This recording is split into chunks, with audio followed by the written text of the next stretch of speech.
గుర్తింపు. ఈ ప్రపంచంలో ప్రతి ఒక్క వ్యక్తి తనకంటూ ఒక గుర్తింపు ఉండాలనుకుంటాడు. అంటే గుర్తింపు అంటే అర్థం మీ పేరు తెలియడం కాదు. గుర్తింపు అంటే ఏమిటంటే ప్రతి ఒక్క వ్యక్తి కోరుకుంటాడు, ఈ ప్రపంచానికి నేను తెలియాలి, నన్ను గుర్తుపట్టాలి, అలాగే నన్ను గౌరవించాలి అని. కానీ ఇదంతా పొందడానికి ముందు ఒక్కటి అర్థం చేసుకోండి, ఈ గుర్తింపుకి వాస్తవిక అర్థం ఏమిటో అన్నది. దానికి ఒక వ్యక్తి అంటాడు తన గుర్తింపు ఏమిటి అంటే తనకు అత్యంత ధనం ఉన్న తండ్రికి కొడుకు అని. అంటే ఆ గుర్తింపు తనది కాదు, తన తండ్రి గారిది.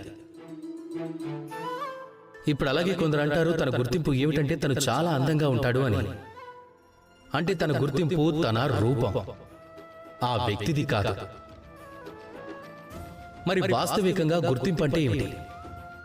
మీ సాన్నిధ్యంలోకి వచ్చిన ఆ వ్యక్తికి ఏ విధంగా అనిపిస్తుందో అన్నది, తనకు ఎటువంటి అనుభూతి కలుగుతుందో అన్నది. మీ పనులు, మీ సంపద, దానికి మించి ఉంటుంది మీ వాస్తవిక గుర్తింపు.